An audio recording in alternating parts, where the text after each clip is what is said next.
복음 속에는 하나님의 위로가 담겨 있습니다. 바울은 특별히 오늘 두기고와 오네시모를 보내서 골로새 성도들을 위로하는 일을 하고 있는 것을 보게 됩니다. 위로라는 단어가 굉장히 중요한 단어죠.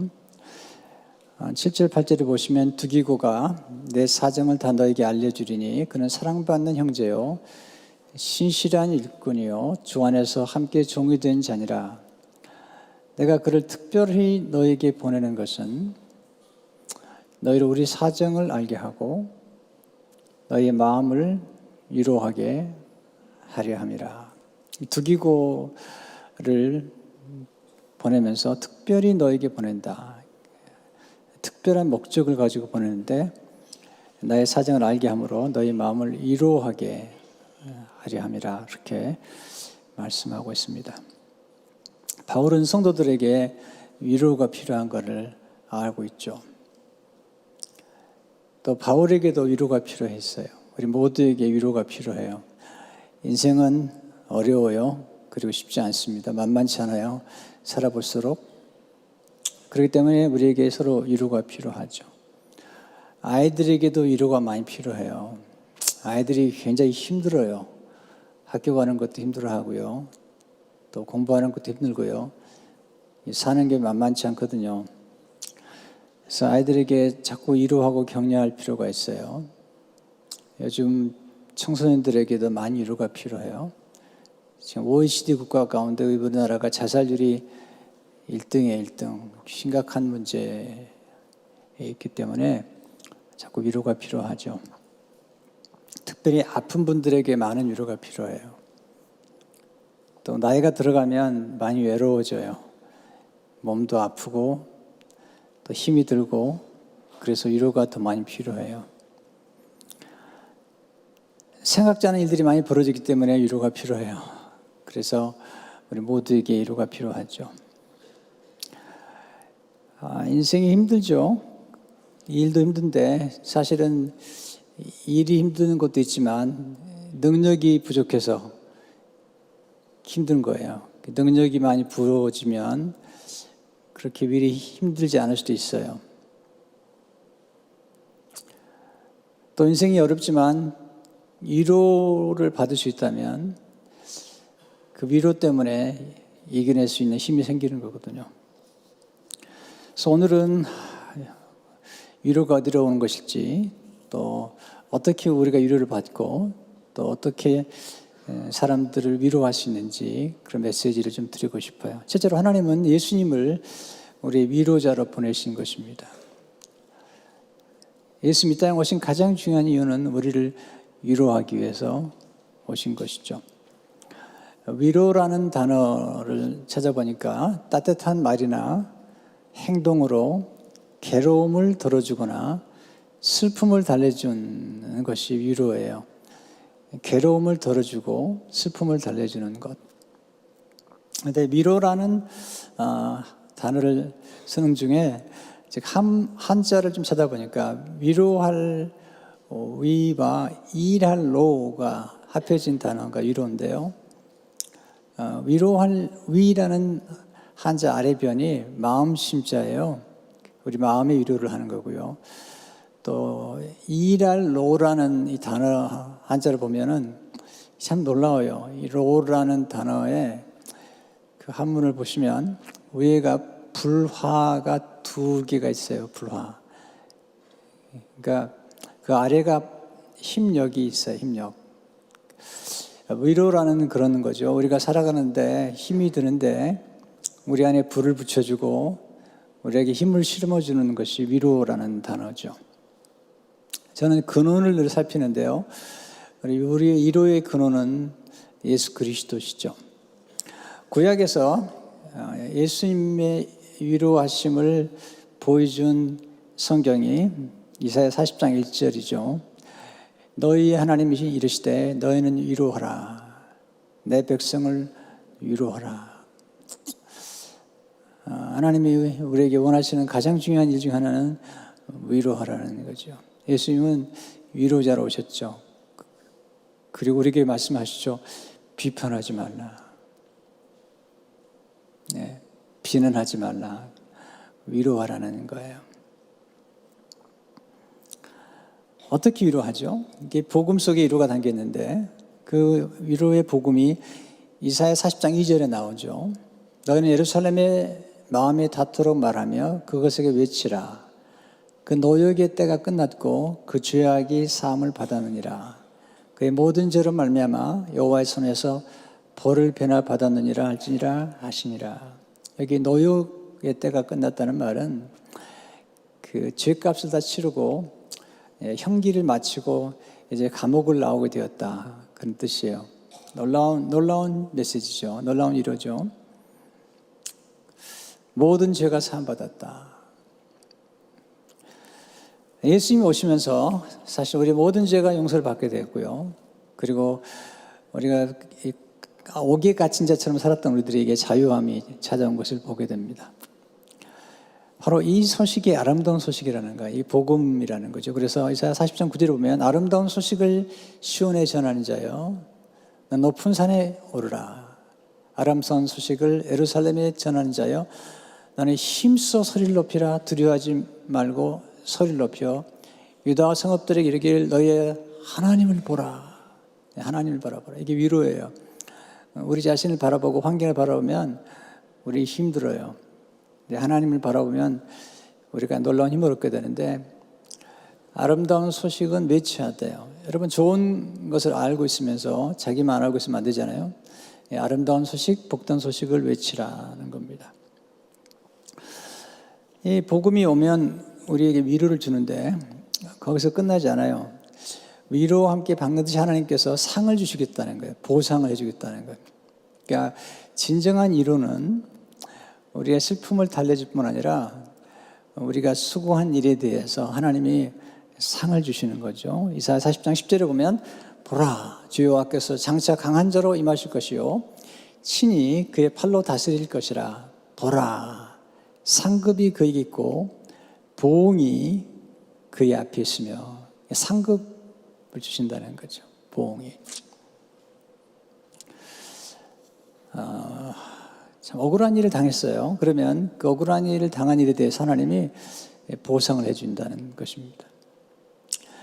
그 이사야 40장에 있는 이 아름다운 소식이 이제 절정을 이루는 말씀이 이사야 60장인데요. 60장 1절에 보게 되면 예수님이 이 땅에 오셔서 하실 일이 여기 기록되어 있죠. 주 여호와의 영이 내게 내리셨으니 이는 여호와께서 내게 기름을 부으사 가난한 자에게 아름다운 소식을 전하게 하려 하심이라. 나를 보내사 마음에 상한 자를 고치며 포로된 자에게 자유를 갇힌 자에게 노임을 선포하며 여호와의 은혜의 해와 우리 하나님의 보복의 날을 선포하여 모든 슬픈 자를 위로하되. 위로라는 단어가 나오잖아요. 예수님 오셔서 사실 위로인데 어떻게 위로하시죠? 가난한 자에게 아름다운 소식을 전함으로 위로해 주시는 거죠. 가난이라는 거 참 어려운 겁니다. 요즘은 가난을 모르죠. 그러나 우리 어릴 적에 또 우리 어른들이 겪었던 가난은 정말 말로 다 얘기할 수가 없죠. 근데 복음이 들어오면서 가난한 자에게 아름다운 소식을 전해주는 것입니다. 또 마음이 상한 자를 고쳐주신다. 얼마나 우리가 마음이 상한 게 많아요. 그냥 놀라운 건 가장 가까이 있는 사람들이 우리에게 상처를 주는 거예요. 가장 가까이에서 우리에게 위로를 줄 수 있는 대상이 상처를 줘서 우리가 늘 아파요. 사실은요. 옆에 친구들이 옆을 위로하러 왔다가 얼마나 괴롭힙니까? 네. 근데 예수님 오시면 우리를 치료해 주시고 위로해 주신다는 것입니다. 포로된 자에게 자유케 하심을, 갇힌 자를, 수많은 사람들이 정말 포로로 갇혀 있고 죄 때문에 또는 미움이라는 감옥에 또는 복수심에 대한 감옥에 또는 과거라는 감옥 많이 풀려나지 않아요. 그래서 많은 분들이 미래를 보지 못하는 이유가 뭐냐면 이 감옥에 갇혀 있기 때문이에요. 또 무지하게 간 자에게 은혜를 주심으로 위로해 주시죠. 또 대신 보복해 주심으로 위로해 주시는데 원래 구약에 보면 고엘 제도가 있어요. 친족 중에 하나가 어려움을 당하면 그 친족을 대신 도와주는 거예요. 또 빚을 졌으면 빚을 갚아주기도 하고요. 이게 고엘 제도인데 또 하나는 친족이 당한 어려운 일에 대해서 대신 복수를 해주는 제도가 있어요. 쉽게. 그렇게 함으로 위로를 해주는 거예요. 이제 예수님이 오시면 하실 일 중 하나죠. 슬픈 자를 위로해 주시는 것을 보게 됩니다. 어떻게 위로해 주죠? 이사야 60장 3절을 보게 되면 무릇 시온에서 슬퍼하는 자에게 화관을 주어 그 죄를 대신하여 기쁨의 기름으로 그 슬픔을 대신하며 찬송의 옷으로 그 근심을 대신하시고 그들이 의의 나무 곧 여호와께서 심으신 그 영광을 나타낼 자라 일컬음을 받게 하려 하심이라. 어떠하게? 슬퍼하는 자에게 화관을 주신다. crown of beauty, 아름다운 면류관을 주셔서 위로해 주시고요. 슬퍼하는 자에게 기쁨의 기름을 부어주심으로 위로하신다. 슬퍼하는 자에게 찬송의 옷을 입혀주심으로 위로하신다. 그리고 당한 수치에 대해서 보상의 배, 더블 포션을 주시겠다. 이사야 61장 10절을 보게 되면 너희가 수치 대신에 보상을 배나 얻으며 능력 대신에 몫으로 말미암아 즐거워할 것이라. 그래야 그들의 땅에서 갑절이나 얻고 영원한 기쁨이 있으리라. 이 갑절, 더블 포션은 주로 장자에게 주어지는 건데 그런 축복을 주시겠다는 것입니다. 그런데 이 말씀, 이사야 61장에 있는 말씀을 예수님 오셔서 읽으세요. 그러니까 예수님 자신의 생애, 예수님 1호자로서 이 땅에 오셔서 하신 일에 대해서 누가복음 4장 18절 19절에 이렇게 읽으시죠. 주의 성령이 내게 임하셨으니 이는 가난한 자에게 복음을, 이사야서는 아름다운 소식이라고 그러는데요. 똑같죠. 복음을 전하게 하시고 요거 내게 기름을 부으사 나를 보내사 포로된 자에게 자유를, 눈먼 자에게 다시 보게 함을 전파하며 눌린 자를 자유롭게 하고 주의 은혜의 해를 전파하게 하려 하심이라 하였더라. 근데 이사야 61장하고 조금 차이가 나요. 이사야 61장에 있는 말씀이 누가복음에서 주님이 읽지 않고 지나간 파트가 있어요. 그게 이사야 61장 2절의 말씀이죠. 우리 하나님의 보복의 날을 선포하며.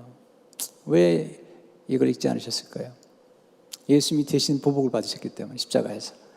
우리를 대신해서 예수님이 대신 심판을 받으시고 보복을 받으심으로써 복수가 아닌 용서의 길을 열어주신 거예요. 복수하지 말라는 거예요.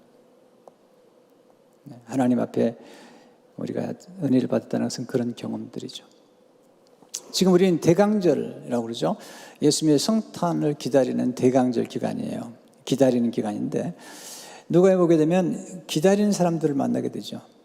사가랴, 엘리자벳, 또 시므온, 안나 이렇게 나오는데요. 그 중에 시므온이라는 사람이 이스라엘의 위로를 기다렸다. 이게 예수님이거든요.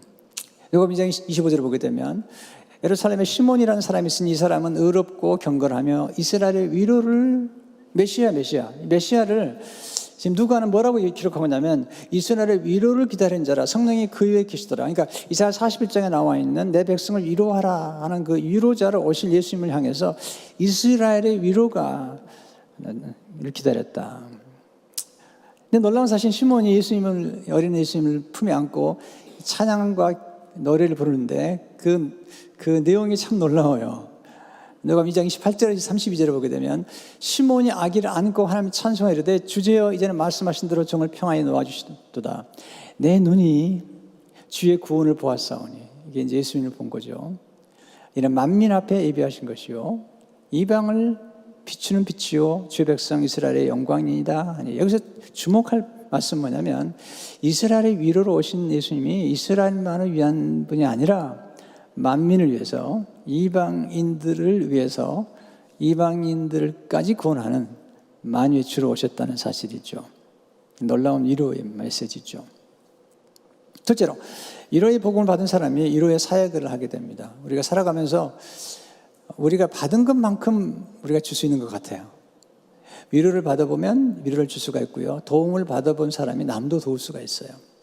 사랑을 받은 것만큼 우리가 사랑을 하게 돼 있어요. 그래서 어릴 적에 많은 사랑을 받아보는 게 좋아요. 그럴 수 없을 수도 있지만 하여튼 뭐 할머니 할아버지에게든지 부모님에게든지 아니면 교회 와서든지 뭔가 사랑을 풍성히 받아본 경험들이 필요해요. 그런 경험들이 우리의 삶을 이렇게 붙잡고 가는 거예요. 또 우리는 우리가 배운 것만큼, 본 만큼, 경험한 만큼 우리가 실천을 하게 돼요. 그래서 우리가 자녀들에게 부모가 사랑하는 모습들을 이렇게 보여주는 게 굉장히 중요해요.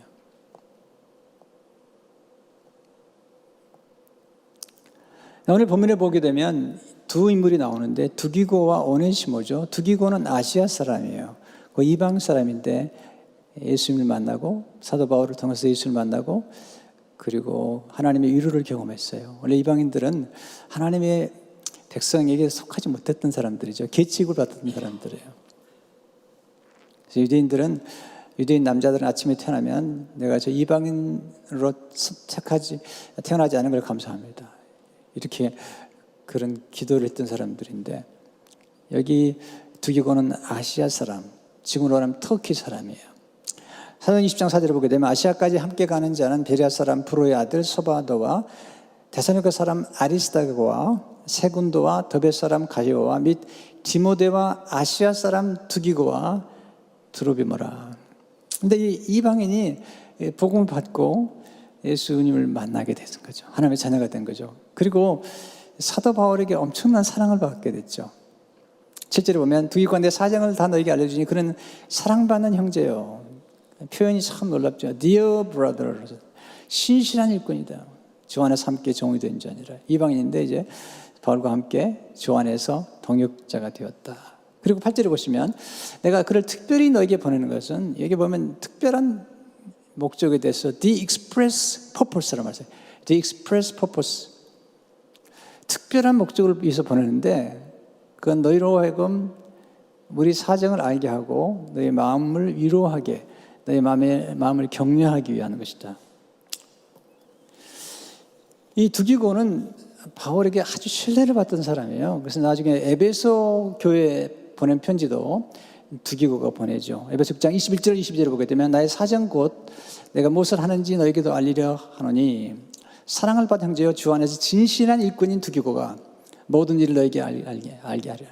우리 사정을 또 너에게 마음을 이루게 하여 내가 특별히 그를 너에게 보내었느니 very purpose. 그러니까 참 이방인이었지만 아시아 사람이었지만 바울에게 특별한 사랑을 받았던 그런 사람이 두기고죠. 그러니까 위로를 받았고 또 그 위로를 전달하기 위해서 에베소 교회 또 골로새 교회에 간 것을 보게 됩니다. 또 하나의 인물이 오네시모인데 오네시모는 노예였어요. 빌레몬의 노예였는데 아마 필경은 이 오네시모가 이 주인을 도망쳐서 결국은 로마까지 갔는데요. 그러니까 이 골로새에 살다가 빌레몬의 노예로 있다가 로마까지 도망갔는데 도망가는 과정에서 빌레몬의 돈을 훔쳤을 가능성이 높아요. 그냥 갈 수가 없어요. 근데 그 당시에 노예는 하나의 짐승처럼 취급할 뿐 아니라 상품으로 취급했기 때문에 이렇게 가장 무서운 형벌은 주인을 비방하고 도망가는 노예는 무조건 죽이는 거예요. 아주 무서운 형벌에 처하는 거예요. 그런데 구절을 보시면 신실하고 사랑을 받는 형제 오네시모를 함께 보느니 그는 너에게서 온 사람이라. 네, 빌레몬의 집에 있던 사람인데 골로새에서 왔죠. 그들이 여기 일을 다 너에게 알려주리라. 근데 재밌어요. 사도 바울을 로마에서 그가 사도 바울을 만나가지고 사도 바울이 복음을 통해서 그를 낳죠. 영으로. 그래서 빌레몬서 1장 10절에 보면 갇힌 중에서 낳은 아들 오네시모를 위하여 내게 간구하노라. 놀라운 건 이 노예가 우리나라 말하면 모슴이 예수 그리스도를 믿고 이제 사도 바울의 동역자가 된 거예요. 네, 사도 바울의 사랑을 받은 사람이 된 거죠. 이게 복음의 능력이에요. 세상은요 아직도 이 권세나 또 학력이나 신분이나 물질이나 또 이런 것들이 움직이죠. 그러나 복음을 받게 되면 이 모든 것들을 다 초월해 버려요. 그래서 복음의 능력이 완전한 혁명이에요, 혁명. 이거 완전한 전복이 업사이드 다운 해버리는 거예요. 이게 하나님의 복음의 놀라운 능력이에요. 우리가 과거에 어떠한 신분이든 옛날에는 백정이라고 그러죠. 백정도 아주 낮은 계급인데 선교사님 들어와가지고 그거 없애버려요. 지금은. 그래서 우리나라도 새로운 역사가 나오는 거죠, 사실은. 사도 바울이 갈라디아 3장 28절에 보면 너희는 유대인이나 종이나 자유인이나 남자나 여자나 다 그리스도 예수 안에서 하나이니라. 굉장히 놀라운 거예요, 그건요. 네. 그 당시 유대인들은 이방인으로 태어나지 않은 것과 또는 내가 여자로 태어나지 않은 것, 그걸 감사했던 사람들이에요. 그리고 숫자를 세울 때도 여자는 카운트를 안 했어요. 잘 적복 이름도 넣지 않았어요. 근데 예수 그리스도의 복음 안에서 하나가 되었고, 이제 여자나 남자나 하나가 되었고, 모두 다 장자의 신분을 얻어서 이 더블 포션, 합절의 은혜를 받게 된 것입니다. 바울이 얘기해요. 오네시모를 그의 옛 주인인 빌레몬에게 보내면서 빌레몬에게, 빌레몬아, 나를 통해서 복음을 들었다면 빚진 자가 아니냐.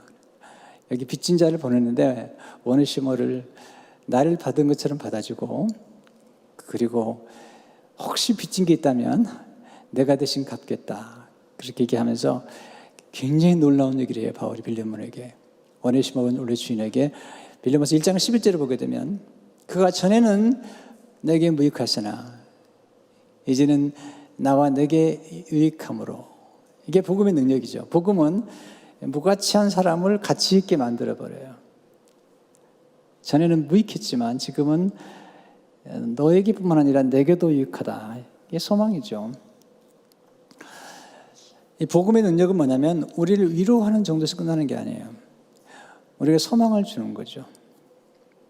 세상은 숙명론에 빠지게 만들어요. 그래서 내가 이렇게 태어났다면 그 이상은 변화가 없을 거라고 생각하게 돼요.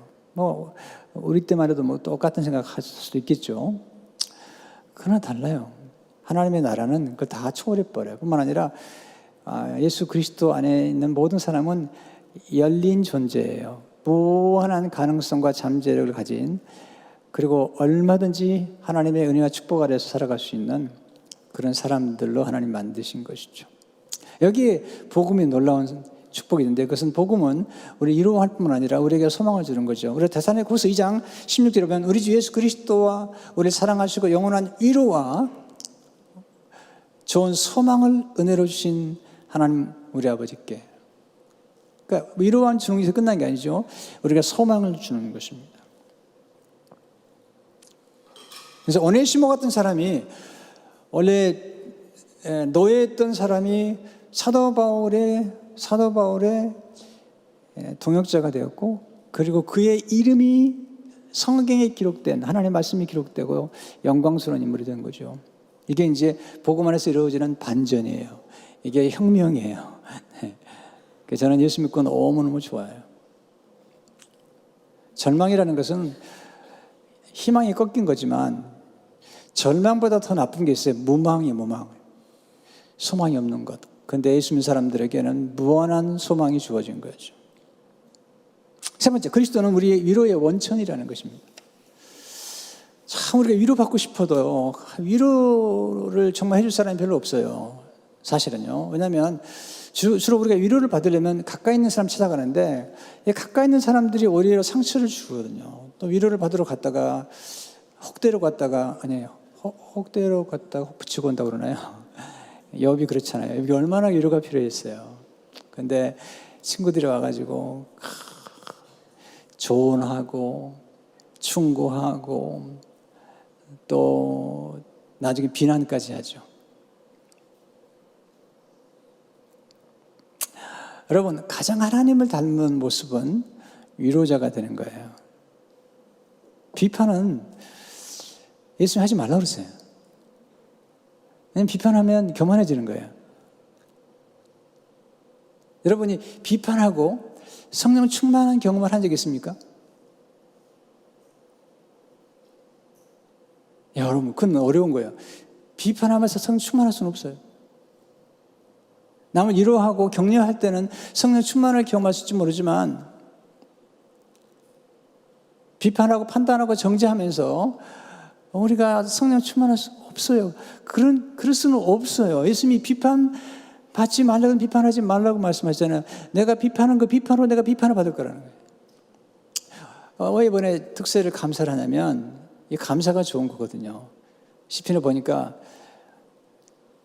내가 저주하기를 좋아하더니 그 저주가 내게 임했다는 거예요. 우리 언어가 굉장히 중요하거든요. 우리가 위로하는 자가 되는 게 굉장히 중요한데 이게 사랑 예술입니다. 최고의 예술이라고 생각해요. 위로자가 된다는 것은.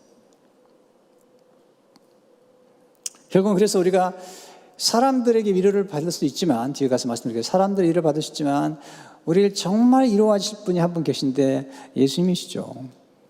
바울이 모든 환난과 어려움 중에서 그가 받았던 위로가 예수님을 통해서 주어졌다고 얘기해요. 고린도서 1장 3절 5절을 보게 되면 찬송하리로다 그는 우리 주 예수 그리스도의 하나님이시요 자비의 아버지시요 모든 위로의 하나님이시며 우리의 모든 환난 중에서 우리를 위로하자.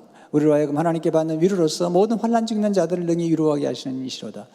그리스도의 고난이 우리에게 넘친 것 같이 우리가 받는 위로도 그리스도로 말미암아 넘치느니라. 그리스도로 말미암아 넘치는 거죠. 여러분, 위로가 정말 중요해요. 제가 살아보니까 위로가 굉장히 중요한 까닭은 뭐냐면 우리가 가는 길이 꼭 마라톤 하는 것 같아요. 살아온 이 고비고비가 너무 많아요. 그때 우리 안에서 우리를 하여금 어려움을 견디게 만들고 한 발자국을 또 떼게 만드는 것, 사표 내고 싶지만 사표 한 번도 안 내는 것, 그만두자라고 말할 수 있을 때 한 번 더 기다려주는 것, 이게 중요해요. 그래서 고린도서 1장 6절을 보면 1장 6절입니다. 이 위로가 너희 속에 역사하여, 기가 막힌 말이죠. 너희 속에서 위로가 역사하는 거예요. 여기 보면 우리 안에서 인내를 생산한다. 우리 안에서 하나님의 위로가 우리 안에서 인내를 만들어내는 거예요. Produces in you patience. 그리고 견디게 만드는 거죠.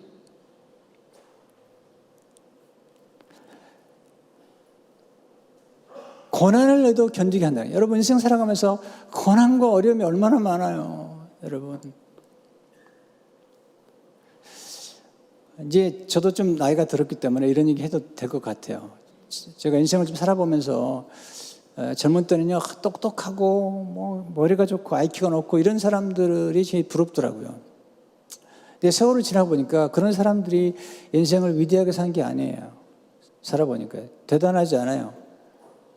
네, 대가리가 단단하지 대단하지 않아요. 반짝거리는 사람들이 인생을 승리하는 게 아닙니다. 여기 견딘다고 그랬는데 이게요 지금 연구 결과로 나오는 겁니다. 이 어렸을 적에 굉장히 똑똑한 아이들을 쭉 해봤는데 그게 아니라 인생을 정말 승리자로 살아가는 사람들의 대부분은 이 그릿이라고 하는 이 끈기가 있잖아요. 저력, 견딤, 이게요. 투지, 그러니까 뒷심이 있는 거예요. 뒷심. 초심도 중요하지만 초심만 가지고 안 돼요. 초심과 함께 뒷심이 필요해요. 뭔가 하나를 시작했을 때 그 이루는 건 대단한 거예요. 대단한 거예요. 정말로. 어떻게 하죠? 여러분 인생을 살아가는 길에 그 많은 어려움들을 극복해내려면 우리 안에 불이 붙어줘야 돼요. 그게 뭐냐면 위로라는 거예요. 위로가 우리 안에 들어와서 우리 하여금 끈기를 주는 거예요. 영어로 그릿을 한문으로 보면 투지라고 투지. 투지라는 싸움, 이것은 한문을 보니까 싸움 투 변에 뜻지예요. 뜻지. 이 두 단어가 합해진 단어인데요. 한문으로 풀어보면 뜻한 바를 이루기 위해서 불굴의 의지로 싸우는 것을 의미해요. 이 뜻지라는 한문 속에는 위에 있는 변이 이게 선비사자예요. 제가 이부예배 끝나고 나갔더니 우리 유지영 장로님이 가르쳤어요. 자기 이름이 지래지. 근데 선비지예요. 그 아래가 마음 심자예요. 마음의 뜻을 품고 근데 그 선비지자가 꼭 십자가처럼 보여요. 내 눈에는요. 안 보여요? 나만 보이는가? 마음의 뜻을 품고 불굴의 의지로 그 뜻을 이루는 것. 김주환 씨가 쓴 그릿이라는 책에 보게 되면 그릿은 자신 세운 목표를 위해 열정을 갖고 온갖 어려움을 극복하며 지속적인 노력을 기울일 수 있는 마음의 근력이다. 목표를 향해 불굴의 의지로 끊임없이 도전하는 끈기다. 제가 살아보니까요, 바짝 하는 사람들 있어요. 참 별로 놀라지도 않고 별로 감동받지 않아요. 그냥 오래가지 않아요. 이게 단거리 경주는 모르지만 인생은 장거리 경주고요. 인생 전체를 보면서 멀리 봐야 되거든요. 멀리 봤을 때 조금 어렵다고 낙심할 거 하나도 없습니다. 끝까지 달리는 사람이 이기는 거예요. 끝까지 가는 사람이 이기는 거예요. 네. 근데 우리가 위로가 필요한데, 왜냐하면 이게 인생길이라는 게 이 마라톤처럼 가기 때문에 이게 도움이 필요한 거죠. 어떻게 위로를 받죠? 말씀이에요, 말씀. 성경 위암성이라고 그러죠. 성령께서 우리에게 말씀을 생각나게 하셔가지고 위로하는 거죠. 시편 119편 50절을 보게 되면 한번 같이 읽어보겠습니다. 시작. 이 말씀은 나의 고난 중에 위로라. 주의 말씀이 나를 살리셨기 때문이다. 우리가 고난 중에 말씀이 얼마나 역사하는지 모르죠. 뿐만 아니라 우리들에게도 위로자가 필요해요. 사도 바울이 그의 영의 아들 디도로부터 위로를 받아요. 그래서 7장 1절 보게 되면 그러나 낙심한 자들을 위로하시는 하나님이 디도감으로 우리를 위로하셨으니, 영의 아들 때문에 디도에게 위로를 받아요. 근데 그 다음 말씀이 더 놀라워요. 실제로 보면 그가 온 것뿐 아니에요. 오직 그가 너에게서 받은 그 위로로 위로하고, 그러니까 이 디도가 고린도 교회를 갔는데 고린도 교인들이 사도 바울의 영의 아들 디도를 위로해 준 거죠. 본인이 위로를 받았어요. 그 위로로 위로하고 너의 사모함과 애통함과 나를 위해 열심히 있는 것을 우리에게 보고함으로 나를 더욱 기쁘게 하였느니라. My joy was greater than. 그러니까 이게 놀라운 거죠. 그러니까 우리가 위로를 받아야 되는데 하나님의 사람들을 통해서도 위로를 받아요. 예수님께서 예수님이 그렇게 공들여 키운 제자들이요, 예수님이 아프게 만들어요. 다 도망가요. 다 배신하고.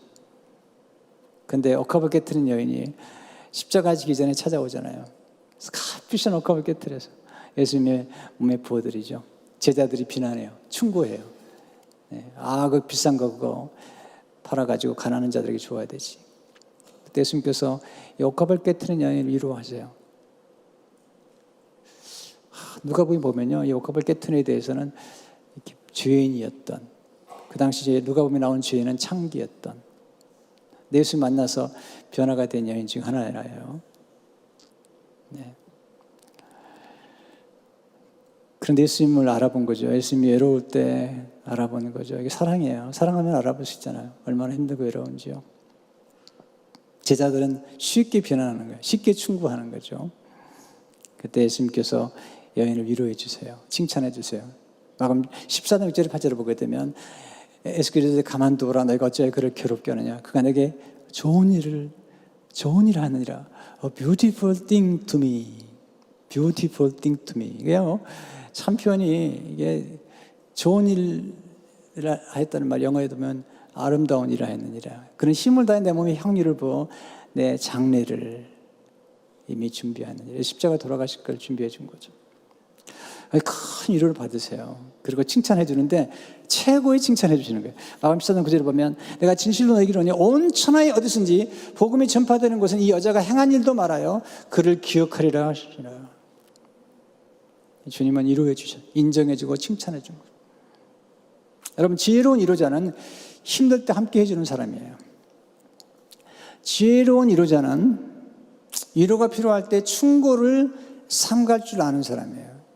물론 충고가 필요해요. 저도 충고가 필요하기 때문에 조언을 구하지만 지혜로운 위로자는 조언이 필요할 때와 위로가 필요할 때를 분별할 줄 아는 사람이에요. 지혜로운 위로자는 필요를 채워주는 사람이에요. 바울이 자기 필요를 채워줬던 사람들의 위로를 받잖아요. 말과 혀로만 사랑하지 말고 행함과 진실함. 이거 무슨 얘기냐면요, 어려운 사람들의 필요를 채워주는 것. 지혜로운 위로자는 필요할 때는 적합한 말로 위로할 줄 알아야 돼요. 말이 참 중요해요. 말이 참 이게 중요한 거예요. 네.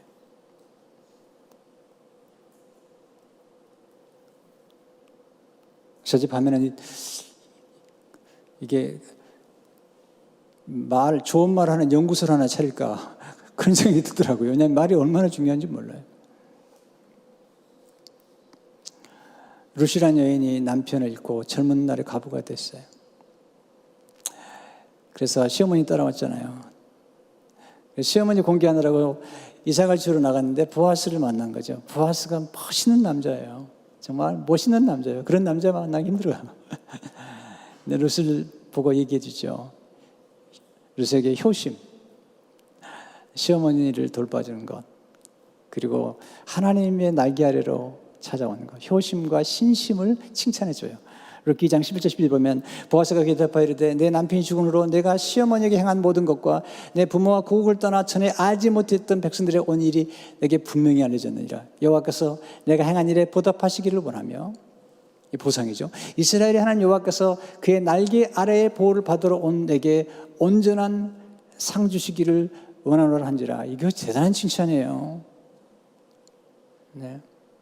그때 감동을 받은 룻이 이렇게 얘기해요. 13절에 룻이 이르되 내 주여 당신께 내 은혜 있기를 원하나이다. 나는 당신의 하녀 중에 하나와도 같지 못하오나 당신이 이 하녀를 위로하시고 마음을 기쁘게 하는 말을 하셨나이다. 이 말을 들은 보아스가 식탁에 초청을 해요. 그래서 3장 11절에 이렇게 한 번 다시 위로하는데 이게 대단한 칭찬이에요. 내가 현숙한 여자인 줄을. woman of noble character. 네, 고상한 성품을 가진 여자인 것을 성읍 백성이 다 아는 이름. 여러분, 지혜로운 위로자는 성품을 칭찬함으로 위로해야 됩니다. 여러분, 여인들을 칭찬할 때는요, 일을 아무리 잘해도 이렇게 칭찬하면 됩니다. 소처럼 일 잘한다고 말이죠. 황소처럼 그렇게 표현하면 안 돼요. 성품을 칭찬해야지, 성품을요.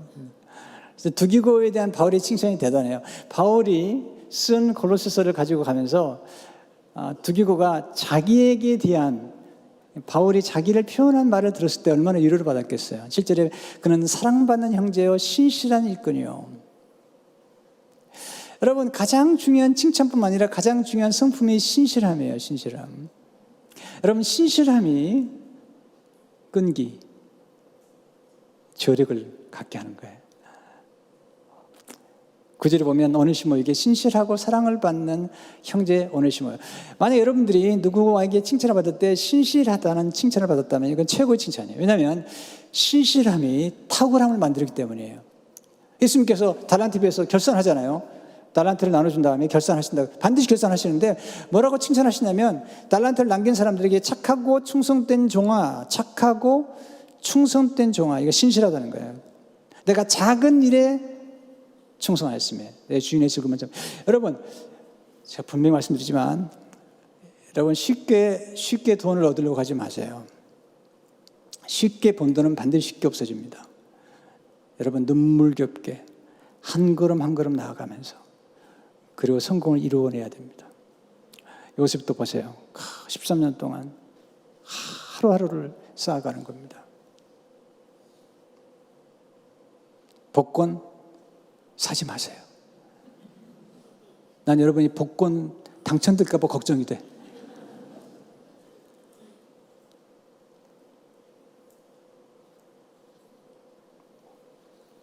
여러분, 지혜로운 위로자가 필요해요. 우리 가운데. 우리에게도 위로가 필요하죠. 또한 지혜로운 위로자가 되는 게 참 좋은 것 같아요.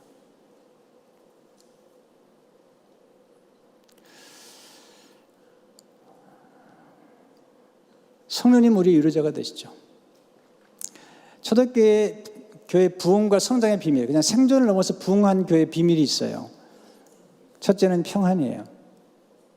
평안의 교회가 부흥해요. 싸우면요, 그때부터 교회는 망하는 거예요. 지난 10년 동안 우리 교회가 이렇게 건강하게 자란 것은 평안과 화목, 화평, 가정도 마찬가지로 화평해야 돼요. 둘째로 하나님을 경외해서, 셋째로 성령님이 위로하심이시죠. 사도행전 9장 31절 말씀 우리 같이 한번 읽어보겠습니다. 시작. 그리하여 온 유대와 갈릴리와 사마리아 교회가 평안하여 든든히 서가고 주를 경외함과 성령의 위로로 진행하여 수가 더 많아지니라. 수가 더 많아졌어요. 여러분, 숫자가 늘어나야 돼요. 예. 이게 생존하는 정도가 아니라 하나님의 은혜가 차고 넘쳐야 돼요. 차고 넘쳐야 아는 거죠. 다윗의 고백이 내 잔이 넘치나이다. 오버플로우 하는 거죠. 교회도 마찬가지죠. 겨우 생존하는 정도를 뛰어넘어가야 돼요. 부흥이 있어야 돼요. 성장이 있어야 되는 거죠. 근데 성령이 위로자로 오셨거든요. 예수님도 위로자신데 성령님께서 또 다른 보혜사로 오는데 같은 종류지만 다르신 분, 이게 보혜사로 오신 거죠. 위로자. 요한복음 10절에 보기에는 내가 아버지께 구하겠으니까 또 다른 보혜사를 너에게 주사 영원토록 너희와 함께 있게 하시리니. 근데 재밌는 건 용서하세요. 제가 요즘 연구를 하다 보니까 이 단어가 얼마나 중요한지 몰라요. 네, 마르바 던이라고 하는 유명한 여자 학자죠. 그분이 그런 얘기 했습니다. 지금 이 시대는 이 깊이를 모르는 천박한 시대라는 거예요. 여러분, 이 단어 하나 속에 얼마나 깊은 뜻이 있는가를 깊이 연구할 필요가 있어요. 제가 이렇게 열심히 연구하고 깊이 묵상한 것에 대해서 저는 부끄럽게 생각하지 않아요.